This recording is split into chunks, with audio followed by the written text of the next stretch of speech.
ఆయన star comedian, గొప్ప నటుడు. తెరపై కనిపిస్తే డైలాగులు చెబితే నవ్వులే నవ్వులు. కానీ ఆ కమెడియన్ నేడు మన నుంచి దూరమయ్యారు. ఆయనే Garimella Visweswararao. Comedy kid star అని, మాస్టర్ విశ్వేశ్వరరావు అని అందరూ పిలిచేవారు. మాస్టర్ విశ్వేశ్వరరావు గారి రియల్ స్టోరీ రోజు తెలుసుకుందాం. ఆయన కాకినాడలో పుట్టారు. 1966లో పొట్టి ప్లేడర్ అనే చిత్రంతో ఇండస్ట్రీలోకి వచ్చారు.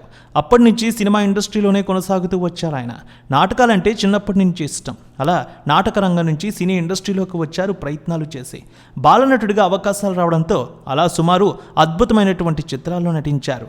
చైల్డ్ ఆర్టిస్ట్గా ఎంట్రీ ఇచ్చిన విశ్వేశ్వరరావు తెలుగు, తమిళ్లో సుమారు 150 సినిమాలు చేశారు. ఆ తర్వాత చదువుకోవాలనే కోరికతో సినిమాలకు ఫుల్ స్టాప్ పెట్టారు. ఎంఎస్సీ చదువుకొని ఉద్యోగం కూడా కొన్ని సంవత్సరాలు చేశారు. ఆ తర్వాత మళ్ళీ సినిమాలపై ఇంట్రెస్ట్ రావడంతో ఇండస్ట్రీలోకి వచ్చి సినిమాల్లో అలరించారు. ఇక సీనియర్ నటులు ఎన్టీఆర్, ఏఎన్ఆర్, ఎస్వీఆర్, సావిత్రి, శోభన్ బాబు, ఎంజీఆర్, కృష్ణ, సూర్యకాంతం, రాజబాబు, కాంతారావు, హరనాథ్, జగ్గయ్య, అల్లు రామలింగయ్య గారు, ఇలా ప్రముఖులు అందరూ అగ్ర నటుల సినిమాలో నటించారు ఆయన. రేలంగి, పద్మనాభం, రాజబాబు వంటి కమెడియన్స్ దగ్గర కూడా అద్భుతమైనటువంటి రోల్స్ పోషించారు ఆయన. ఆనాడు ఎన్టీఆర్ నుంచి తర్వాత మెగాస్టార్ చిరంజీవి, బాలయ్య, నాగార్జున, జూనియర్ ఎన్టీఆర్, పవన్ కళ్యాణ్, ఇలా స్టార్ హీరోలు అందరి సినిమాల్లో కూడా నటించారు. 6 ఏళ్ల వయసు ఉన్నప్పటి నుంచి సినిమాలు చేస్తూనే ఉన్నారు. మొత్తం 350కు పైగా చిత్రాల్లో నటించారు ఆయన.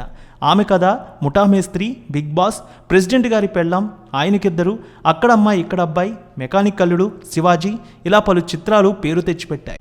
ఇక బుల్లితెరలో కూడా ఆయన రాణించారు. సుమారు తెలుగు, తమిళ్లో కలిపి 148 సీరియల్స్లో నటించారు. చైల్డ్ ఆర్టిస్ట్గా మాస్టర్ విశ్వేశ్వరరావుగా 150 సినిమాల్లో నటించారు. బుల్లితెరపై కూడా రాణించిన ఆయన విశ్వ టాకీష్ అనే పేరుతో ఒక యూట్యూబ్ ఛానల్ కూడా రన్ చేస్తూ ఉన్నారు. అందులో సినిమాలకు సంబంధించిన విశేషాలు పంచుకుంటూ ఉంటారు. ముగ్గురు ముఖ్యమంత్రులతో పనిచేసిన నటుడు ఆయన. నందమూరి తారక రామారావు గారు, జయలలిత, ఎంజీఆర్, వీరు ముగ్గురుతో కలిసి సినిమాల్లో పనిచేశారు. ఇది తనకెంతో ఆనందకరమైన విషయమని ఎప్పుడూ చెప్పుకునేవారు ఆయన. మొత్తం 350కు పైగా సినిమాల్లో నటించిన ఆయన వయసు 62 సంవత్సరాలు. అయితే ఇటీవల అనారోగ్య సమస్యలతో ఆయన ఆసుపత్రిలో చేరి చికిత్స పొందుతూ ఏప్రిల్ 1, 2024న తుది శ్వాస విడిచారు. ఆయన మరణ వార్త విని టాలీవుడ్, కోలీవుడ్ ఇండస్ట్రీ తీవ్ర విషాదంలో మునిగిపోయింది. ఆయనకు మనం కూడా నివాళి అర్పిద్దాం.